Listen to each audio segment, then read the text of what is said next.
ఈరోజు కలుపు ఎక్కువే ఉంది, అయినా చెయ్యాలి. వాన రాకముందే పొలం సర్దాలి. అయ్యో, ఈ మట్టిలో ఏదో గట్టిగా తగిలింది. ఏమిటిది? పాత గుడ్డసంచిలా ఉంది. ఇది ఇక్కడెలా పడింది?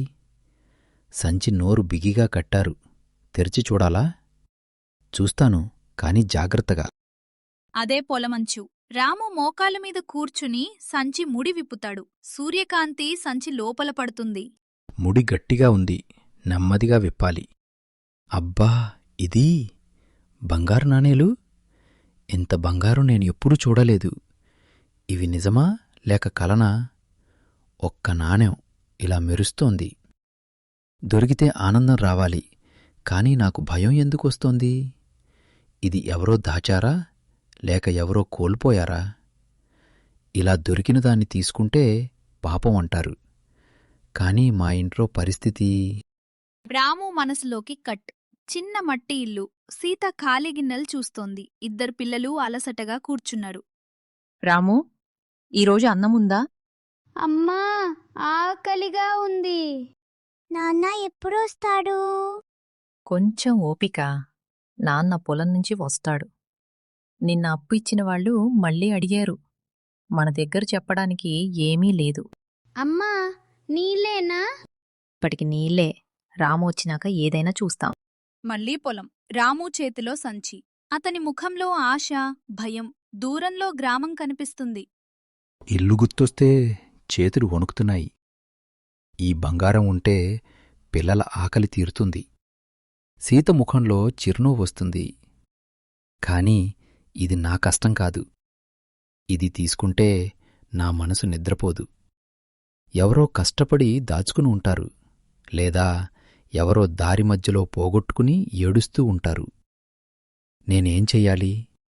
సంచి దాచిపెట్టి మౌనంగా ఉండాలా, లేదా యజమాని ఎవరో తెలుసుకోవాలా? పొలం దారిలో పక్కనే పొరుగురైతు మల్లయ్య నడుచుకుంటూ వస్తాడు. రాము ఒక్కసారిగా సంచిని వెనక దాచుకుంటాడు.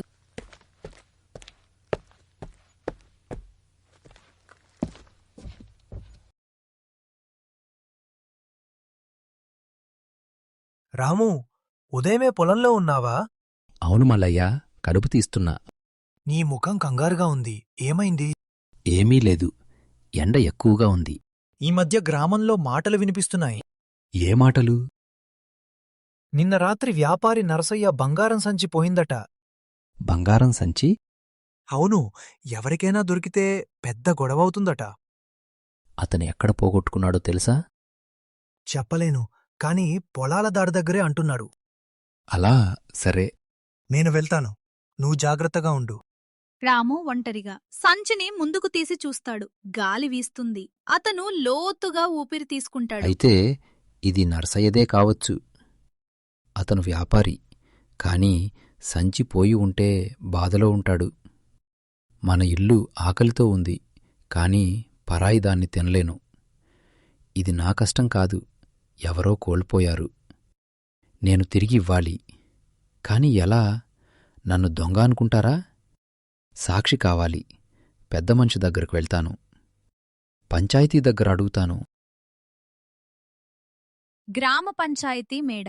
పెద్ద గోడ గడియారం, బయట చెట్టు నీడ. గ్రామ పెద్ద వెంకటయ్య కూర్చున్నాడు. రాము సంచితో దగ్గరకు వస్తాడు. నమస్కారం వెంకటయ్య గారు. నమస్కారం రాము. ఈ టైంలో ఇక్కడికి? పొలంలో ఇది దొరికింది. ఏమిటది? పాతగుడ్డ సంచి. లోపల బంగారు నాణేరున్నాయి. బంగారమా? చూపించు. ఇదిగో, నేను ఏమీ తీసుకోలేదు. నీ మనసు మంచిది రాము. ఎందుకు తెచ్చావో? ఇది నా కష్టం కాదు, ఎవరో కోల్పోయారు. ఇంట్లో ఆకలి ఉంది, అయినా నా చేతులు దొంగతనం చెయ్యవు. సరే, నరసయ్య సంచి పోయిందని చెప్పాడు. ముందు అతన్ని పిలుస్తాను, నువ్విక్కడే ఉండు. సరే అయ్యా. పంచాయతీలోకి వ్యాపారి నర్సయ్య ఆందోళనగా వస్తాడు. వెనక 2 గ్రామస్తులు. రాము నిశ్చలంగా నిలబడి ఉంటాడు. వెంకటయ్య గారు, నా సంచి దొరికిందా? ఇక్కడుంది. రాము పొలంలో దొరికింది. రాము, అతని దగ్గరెందుకుంది? నరసయ్య గారు, నేను దొంగను కాదు. పొడంలో మట్టిలో ఉండింది. నేను తెరిచి చూసి భయపడ్డాను. మీదేనేమో అనిపించి పెద్ద మనిషి దగ్గరికి తీసుకొచ్చాను. అందులో ఎంత ఉంది తెలుసా? లెక్క పెట్టలేదు. ఒక్క నాణెం కూడా తీసుకోలేదు. ఇప్పుడు నువ్వే చెప్పు నరసయ్య, సంచి గుర్తుందా? ఈ ముడి, ఈ ఎర్రదారం. అవును, ఇదే నా సంచి. రాము, నువ్వు నిజంగా తిరిగిచ్చావా? అవునయ్యా, నా ఇంట్లో ఆకలి ఉన్నా న్యాయం వదల్లేను. పంచాయతీ ముందు గ్రామస్తులు చుట్టూ నరసయ్య సంచిని తీసుకుని రామువైపు గౌరవంగా చూస్తాడు. రాము, నిన్ను నేను తప్పుగా అనుకున్నాను. ఇంత నిజాయితీ ఈ రోజుల్లో అరుదు. నాకు పేరు వద్దు అయ్యా, మనసు ప్రశాంతంగా ఉండాలి. నరసయ్య, ఇతని నిజాయితీకి నువ్వేదైనా చేయాలి. చేస్తాను. ఈ బంగారంలో కొంత బహుమతిగా ఇస్తాను. లేదయ్యా, నేను ఆశతో ఇవ్వలేదు. అది నీ గొప్పతనం, కాని ఇది నీ పిల్లల కోసం. ఇది దానం కాదు రాము, నీ నిజాయితీకి వచ్చిన వరం. అయితే సీతకీ పిల్లలకి భోజనం పెట్టగలను. ఇక్కడ అందరి ముందు చెబుతున్నాను, రాము మంచి మనిషి. రాము, నువ్వు మాకు ఆదర్శం. నిజాయితీకి విలువ ఉందని చూపించావు. సాయంత్రం రాము ఇంటి ముందు సీత, పిల్లలు. రాము చేతిలో చిన్న సంచి. ఇంట్లో దీపం వెలుగుతుంది. రాము, ఈరోజు నీ ముఖం తేలికగా ఉంది. సీతా, నేను ఒక సంచి దొరికిందాన్ని తిరిగి ఇచ్చాను. బంగారం సంచా? నువ్వేమీ చేశావు? పంచాయతీకి తీసుకెళ్లాను, యజమానికిచ్చాను. మన పరిస్థితి తెలిసినా అలా చేశావా? అవును, నిజాయితీ లేకపోతే మనకి అన్నం వచ్చినా రుచి ఉండదు. నాన్నా, అప్పుడు మనకి భోజనం ఉంటుంది.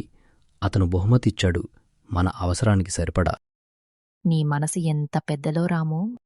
మన పిల్లలు కూడా ఇదే నేర్చుకోవాలి. నేను ఎప్పుడూ నిజం చెప్తాను నాన్నా. అదే నాకు కావాలి. పదండి, ఈరోజు మనం కలిసి తింటాం. అవును, ఈరోజు మన ఇంట్లో ఆకలి కన్నా శాంతి ఎక్కువ.